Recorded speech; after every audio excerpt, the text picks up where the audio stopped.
So today is Saturday, April 6th, 2019, and today we're having um, our Buddha's birthday, which is traditionally on the Mahayana calendar April 8th, but our weekend is very close.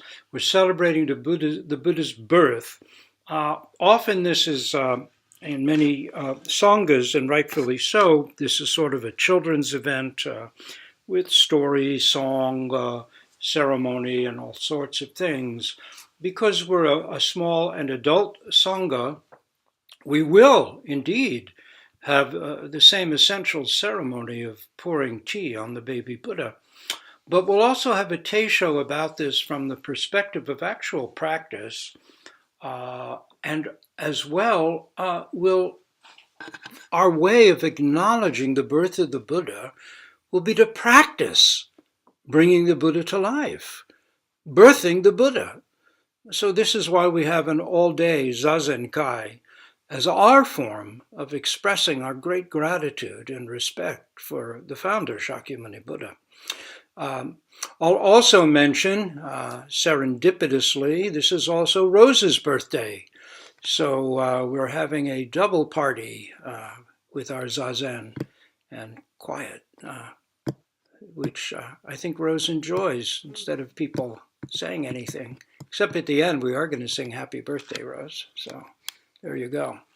So today we will look at the Buddha's birth. And we'll start this Teisho with a traditional account. Very, what shall we say, rosy language, very lavish imagery. And so the traditional mythic version goes like this. Long ago in the land of India, in the city of Kapilavastu, the childless couple, King Suddhodana and his queen Maya, deeply longed for a child. The king especially perhaps felt a lack. He wasn't getting younger, and the throne needed an heir.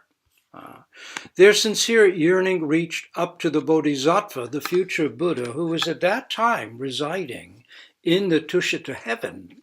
He reflected, after countless lifetimes of effort, the time was ripe for him to realize full Buddhahood and manifest the path of liberation. So yes, he would be born this final time as their son. That night, Queen Maya had a marvelous dream. In it, a six-tusked white elephant, one tusk for each realm of samsaric existence, if we count, touched, in this dream, the six-tusked white elephant, holding a lotus flower in its trunk, touched her right side. And she awoke after this dream in very great joy. King Suddhodana's wise men, interpreting the dream,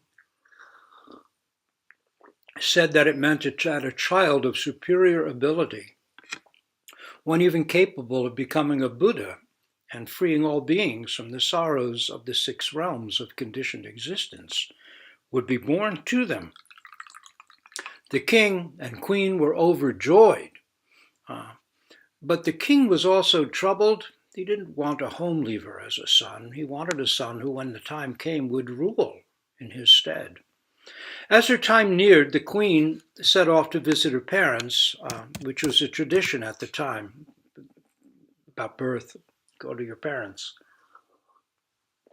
And she stopped on the way at the Lumbini Gardens to rest.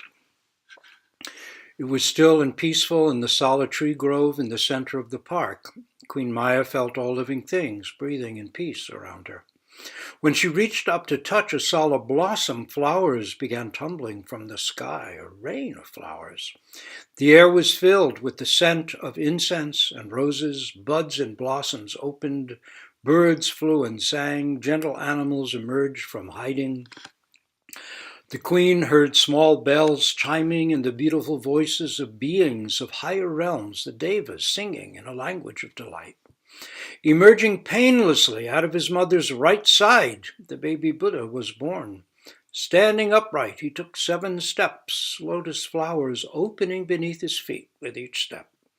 Devas descending from the heavens poured sweet dews and heavenly ambrosia over him, washing all impurity away. Raising one hand toward the heavens and pointing the other down toward the earth, he sounded the Buddha's lion roar, proclaiming, above the heavens, below the heavens, I alone am the honored one. In this life I shall become Buddha. Prison gates opened, the anguished found peace, the sick knew health. All beings momentarily experienced completeness and joy. But of all the happy ones, none could be happier than the Queen Maya, seeing her own long-awaited child at last, unless it was the newborn Buddha-to-be, who already looked upon each deva, person, animal, tree, flower, stone, even as a mother regards her own deeply loved and only child. So that's the myth. Now let's take a more practice-eyed look. 2,500 to 2,800 years ago, when the Buddha was born, tradition says he took 7 steps, lotus flowers opening under his feet, raising one hand to the heavens, the other pointing down to the earth. If you take a look at our baby Buddha, you will see that is his posture. One hand to the heavens, the other pointing down to the earth. He proclaimed, above the heavens, below the heavens, I am the only one. This stands as the legendary start to his career of Dharma teaching as the Buddha. Legend adds that at his birth, those suffering mentally or physically felt peace, health, calm. Jails opened, prisoners and captives held in bondage were freed. The fires of the hells ceased to burn, hungry ghosts were satisfied, animals freed of fear, warring spirits found peace. Devas of higher realms sang and played beautiful music that was heard in every realm.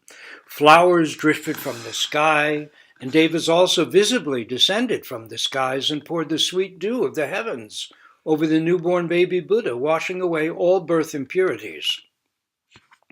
This classical Buddhist legend uses the richly symbolic language of myth to point to depths beyond the literal, so it should not itself be literalized. The birth of a child is, after all, an ordinary event. It happens every day. Yet, hold on. It's also a total miracle. No one knows how it happens. How do 2 microscopic cells become one living person? How do gastrula and blastula become a being with talents, interests, unique features, issues, personality? Where does a child come from? How could there have been a world before he or she, that child, existed? Where did we come from? Was there ever a world without us in it? Seems impossible. Can new energy enter the universe? If so, where does it come from? What's outside the universe? Or is old energy constantly being recycled into new forms endlessly, over and over? Have we all been here from the beginning in one form or another? As with the Buddha's birth, the birth of each child affects us all, whether we consciously know it or not. Myth gives imaginative room and recognition to the reality of this uncanny, real, ungraspable, ordinary reality that we live every day. Still, those words the baby Buddha spoke are clearly myth. They can't be literal. Babies don't speak incomprehensible language. His profound utterance can't be taken at face value. It's not meant as a matter of faith or belief. Fundamentalism's reductive literalization of a much more poetic truth takes us down a narrow, rigid road.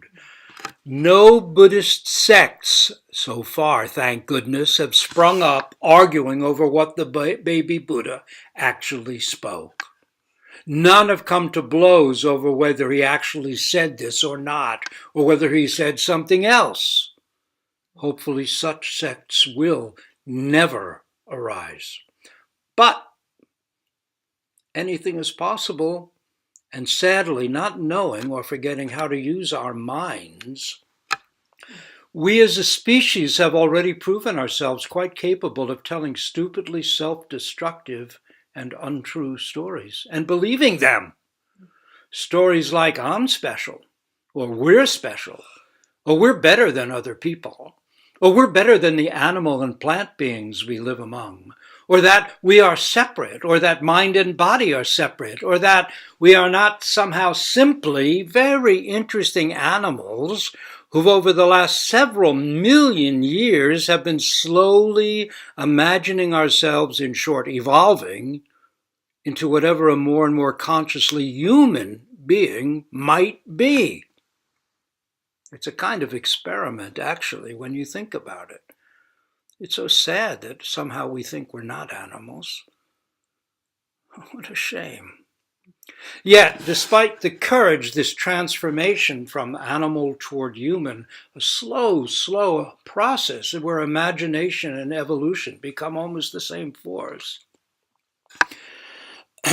Despite this courage required for this ongoing transformation, where we step again and again into the unknown, acquiring a deeper completion of our innate potential, sadly, we human beings keep clinging to self-centered, narrow views.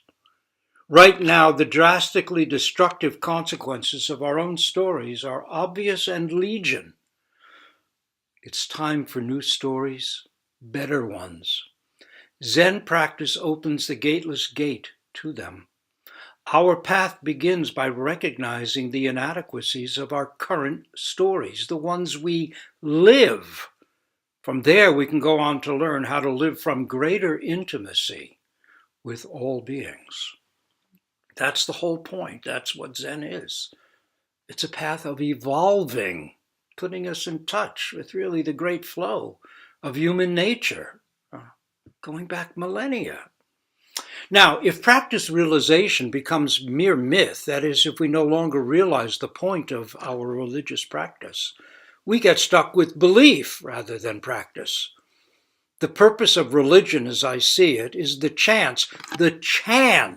opportunity to mature beyond habitual self-centeredness. This is the way of the Bodhisattva, or wisdom being, seen as the way of the growing up being, growing up beyond our initial habitual self-centeredness. That is wisdom. Bodhisattva is wisdom being. That's it. Wrongly understood, religion can become the worst sort of poison. When literalization overtakes practice, what we get is the dregs.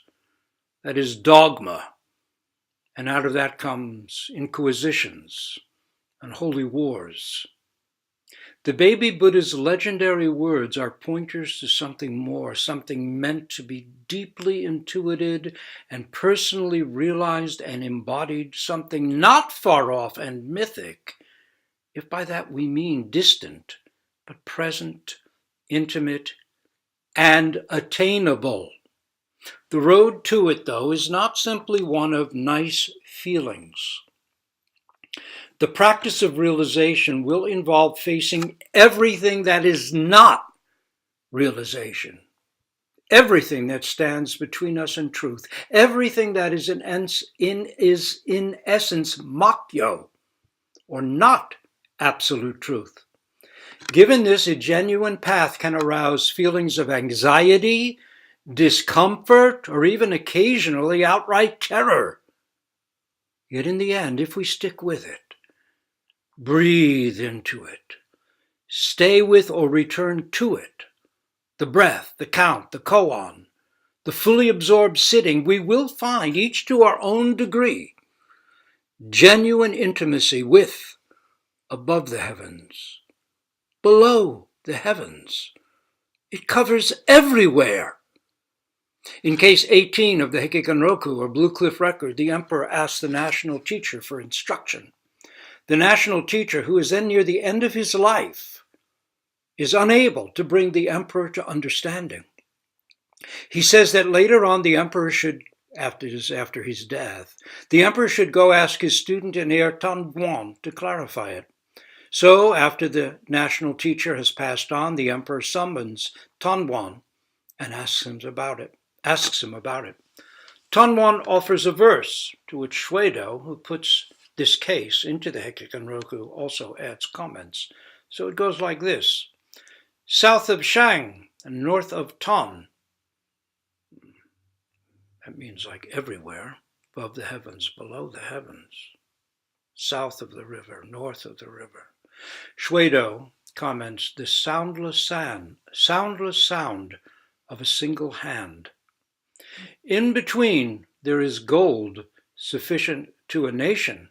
This is back with Tanwan. Then Shuedo comments, a rough-hewn staff.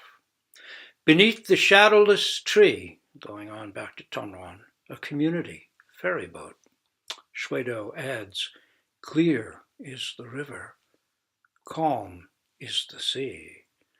Then Tanwan says, no holy one in the Emerald Palace, you see. Shuedo comments, all is finished. So the poem of Tanwan's then, if we take away Shuedo's comments, is south of Shang, north of Tan, in between there is gold sufficient to a nation. Beneath the shadowless tree, a community ferry boat. No holy one in the Emerald Palace, you see. Looking to our Western heritage, after all his trials, the biblical Job is restored, indeed renewed, not simply by hearing about ultimate truth, but by personal and direct perception of it. The thunderous voice out of the whirlwind speaks, and that speaking itself, regardless of its content, puts all doubt to rest. Above the heavens, below the heavens. This experience puts all doubt to rest. Non-duality simply means our world is no longer seen relatively. That is, where are we here? I'm sorry, hold on, I lost the place here. Okay. Non-duality simply means that our world is no longer seen relatively. That is, it's no longer viewed as each thing in its relative relation to other things. In the so-called relative world, things are understood only in relation to one another. But when things are seen as themselves without comparison, how can there be highs and lows, ups and downs? At such moments, the relative world of time and space fades, perhaps briefly, and the underlying, always present ground becomes intimately clear. This fading of the relative world does not mean we enter a mush of undifferentiated oneness, like some spiritual mayonnaise. Rather, each thing is fully itself, and yet nothing is separate. All is intimate.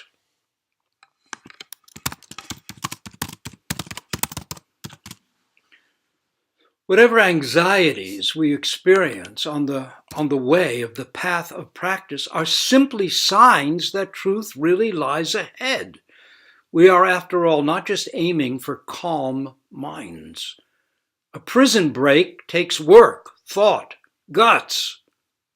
The path of practice realization might at times seem like a stroll in warm sunlight. There are such lovely moments, but it can also be a battle with dragons in a labyrinth hedged with thorns. Practice can be difficult. We can encounter difficult states of mind, old problems. All are part of the path, all part of how we mature as human beings. We can't evade these things. We work right with them, right into them.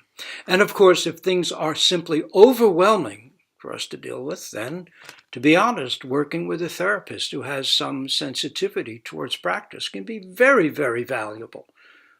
Don't turn away from that option if it's needed. There's something, however, with that battle image, battle with dragons in a labyrinth hedged with thorns, that I find exhilarating, and there's something actually deeply satisfying about a challenge like that requires our best, our all, something that mere calm or genteel belief, even Buddhist belief, even nice Buddhist beliefs, can't touch. That's the world of actual practice. There's a huge difference between a series of even good and nice beliefs and the actual experience of ongoing, genuine practice realization, which is transformative. Those legendary words of the Buddha, above the heavens, below the heavens, I alone am the only one, or the honored one, can be misinterpreted, but they are not signs of inflated egotism or narcissism. Rather, they express absolute humility, absolute selflessness.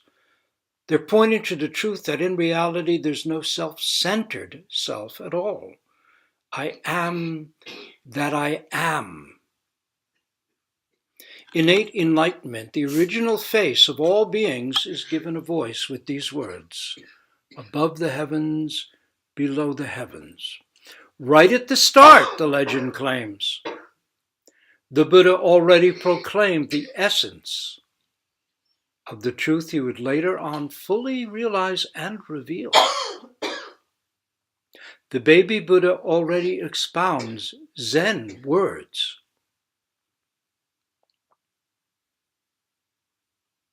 This birth is inexplicable. The legend is simply an attempt to make sense of a mystery. Making it into something miraculous has its own edge of truth. It serves as an attempt to point at a mystery that is truth. Where does such a person come from? How do we get a person who's the first to do something that's never been done? Someone whose efforts ultimately influence for the good millions of people, millions of lives.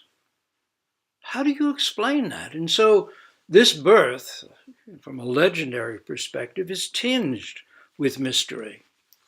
And its mythic aspects, while a bit extraordinary, touch on something we really can't rationally understand. Where does such a person come from? Actually, Buddhist legend says that there have been previous Buddhas in previous world ages on this earth.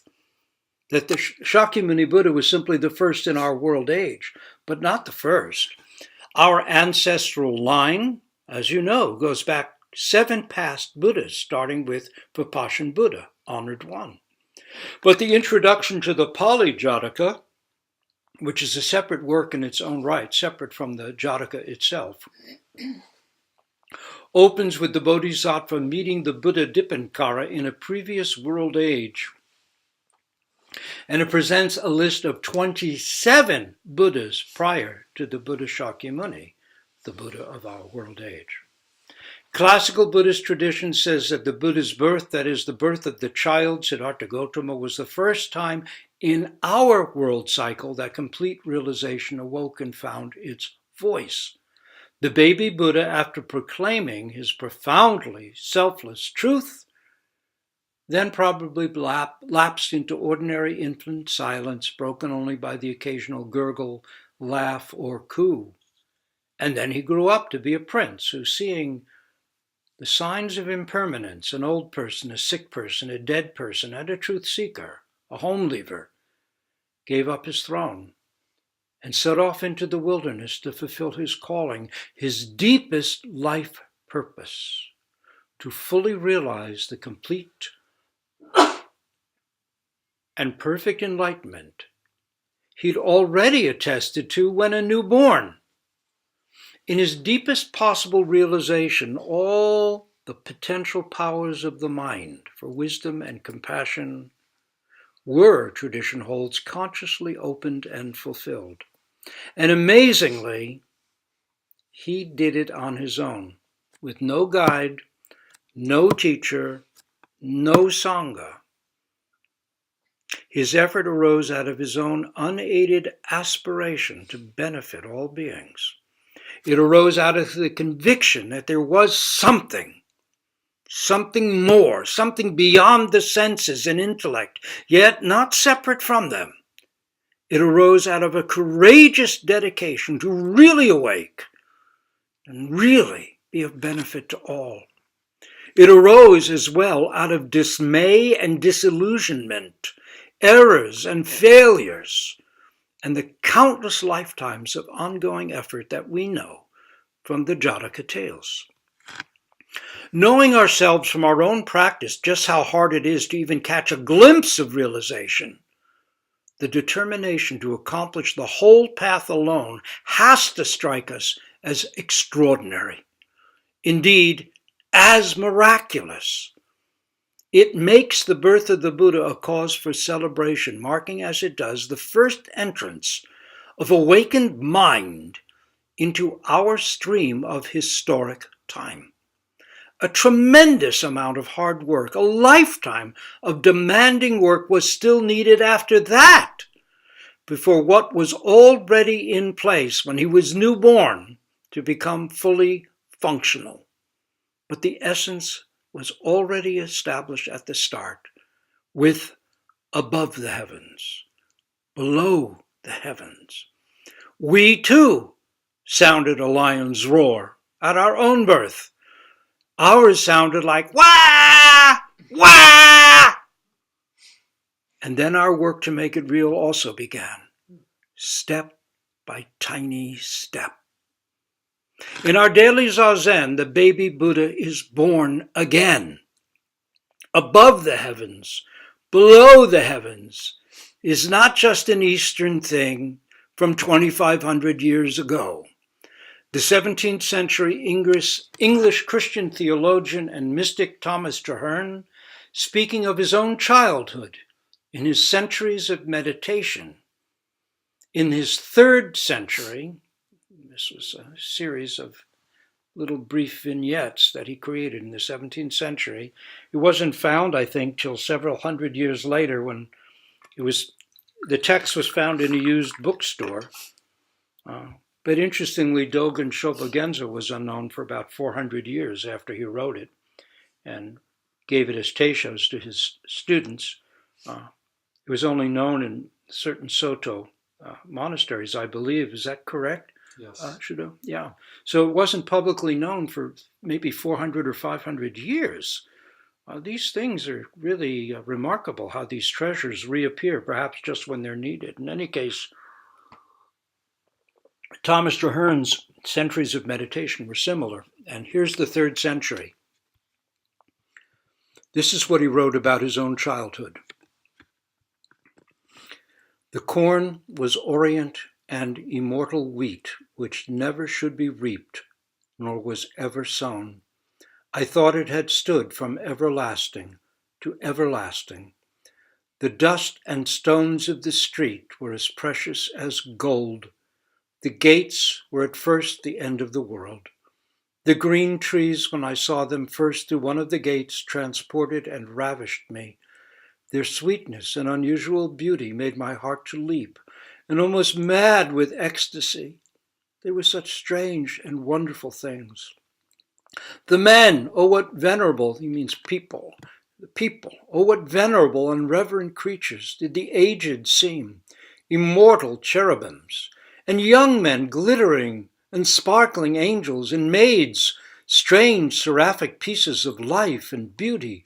Boys and girls tumbling in the street and playing were moving jewels. I knew not that they were born or should die, but all things abided eternally, as they were in their proper places.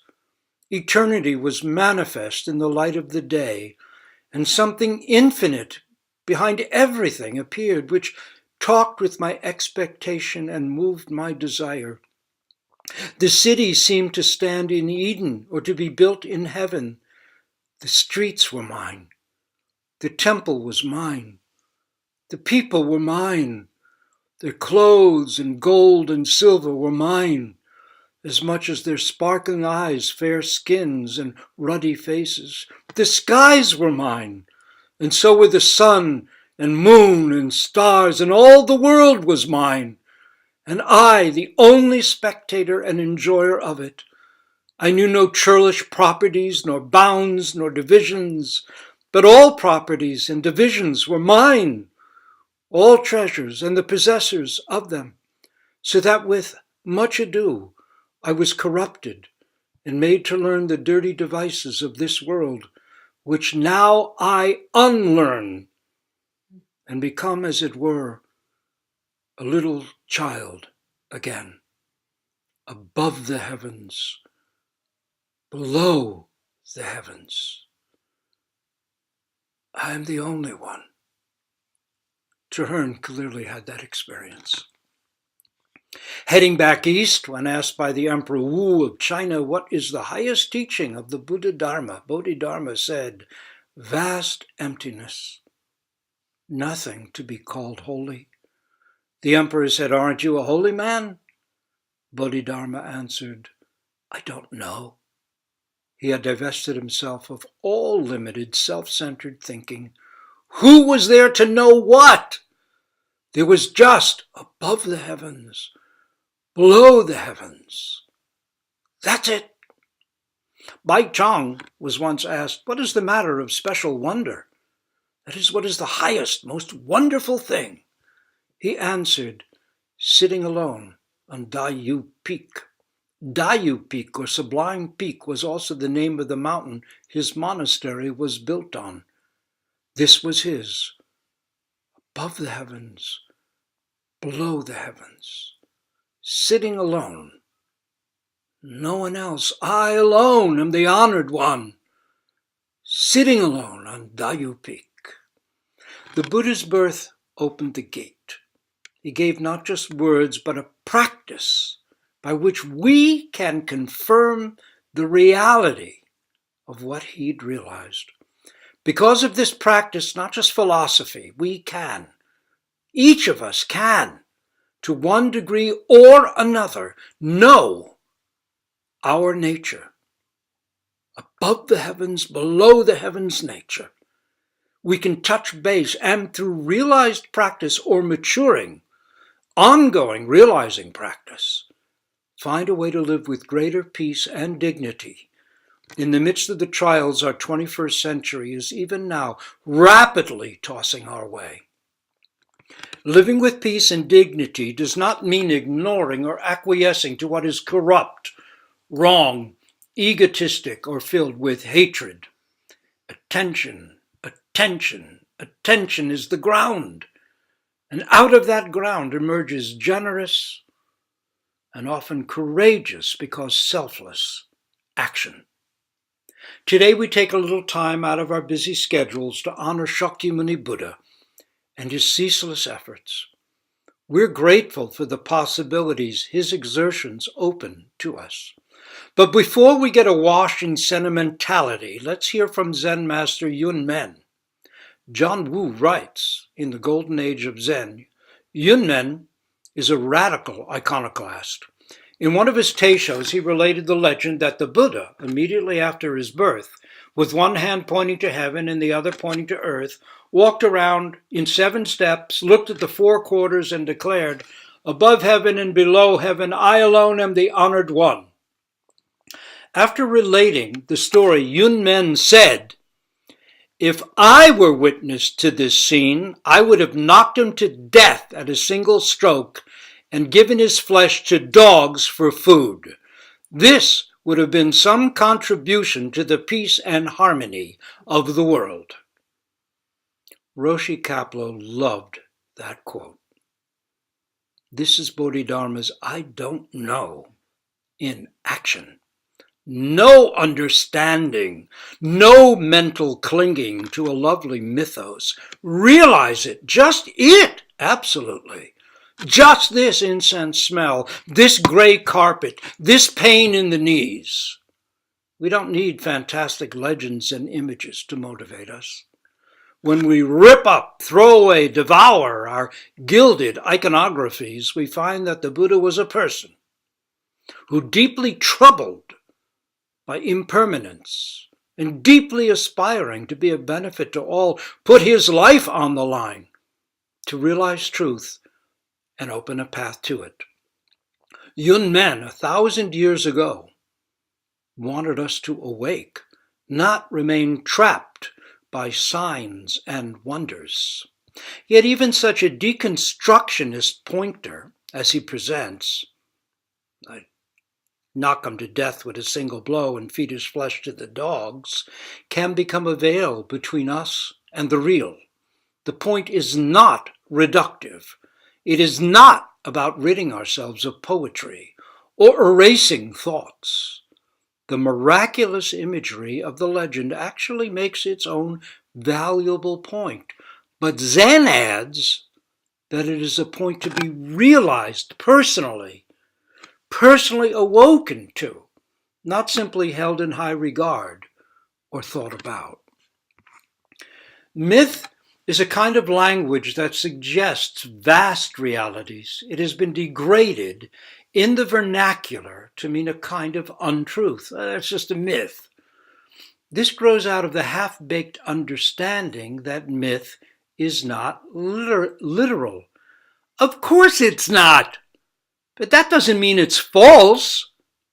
That's a failure to understand that myth, regarded properly, leads us right up to the door that Zen opens wide. All our Dharma ancestors, men and women who were troubled by impermanence and injustice, and yet had faith that there was something more, something beyond the intellect and senses, encourage us to keep going toward that door and then to go right through it. To do that, we have to continually let go of our own milestones and keep going. Let go of all understandings and keep going. Do not try to format the world to align with an initial insight of realization. The way extends endlessly. Even Shakyamuni, the fully realized Buddha himself, tradition says, is only halfway there. Yasutani Roshi puts this in a dramatic context in the Three Pillars of Zen by stating that we fancy ourselves to be the crown of creation. Yet in the Buddhist view, we're only halfway between an amoeba and a full Buddha. One day, if we keep sincerely practicing, we will also, each to our own degree, sound a lion's roar and realize this above the heavens, below the heavens. Or as the Kanzeon, our chant to Kannon, Bodhisattva of compassion, puts it, eternal, joyous, selfless, pure, this very moment is mind. We can know why the Buddha was born, because we can know why we ourselves were born. And while our roar may be more of a meow than a thunderous roaring, it is a start. And most importantly, it is our own. Our koan curriculum starts here with a typically slight insight. Trusting the curriculum, the path left for us by our ancestors and by previous Buddhas, we go on. Over time, an initial insight becomes clearer and clearer. While Yunmen's response sounds harsh, it was his unique way of honoring the Buddha. It was also his way of teaching, of making sure that we would honor the Buddha with practice realization, not mere belief. His words are an antidote to fundamentalism. Yet to imitate Yun Men and his iconoclastic Zen can also lead us astray. Harsh words, shouts, and blows are not necessarily Zen at all. Imitated, they become their own poison, their own fox spirit slobber of fundamentalism. Later today in our ceremony, we will honor the Buddha tenderly and traditionally, which means with respect for the mythic import of the legend, valuing its poetic intent. Raising a spoon of sweet tea, we'll pour it over the baby Buddha, repeating the action of those birth-attending gods, the shining devas 2,500 years ago. We have another purpose as well. In washing the baby Buddha, we wash our own minds clear of greed, anger, and ignorance. This, too, is how a Buddha gets born. In 2016, when Rose and I, along with Sunyano Roshi and her students, visit Ensuji, the training temple of the wonderful Zen poet and Zen priest Ryokan, his dates are 1758 to 1831, we found that they had a baby Buddha with one hand raised to the heavens, one pointed down to the earth, standing permanently on their altar. Though we saw Buddhas in Japan as big as a house, covered with gold leaf, at Ryokan's place, the baby Buddha was about the same size as ours, 6 or 8 inches or so, and it was much less impressive than our wooden one. It was cast in dull black metal. It was humble and quite touching to see. And now it stands out to me as one of the highlights of that whole Japan pilgrimage. Mythically speaking, self-nature, innate Buddha nature, even now, resides at peace in the Tushita heaven. We have each had a marvelous dream in which the Buddha will be born into our ordinary world. This dream is the dream of our own aspiration and realization. Practicing realization is how a Buddha is born. The story of the Buddha's birth might be based on history or not. Regardless, it is also simultaneously a metaphor of our own potential. This count, this breath, this koan point, this moment of focused zazen sitting can be our entrance into the Lumbini garden of our living earth. Baby Buddhas, awake, rejoice. We'll stop here, recite our great vows.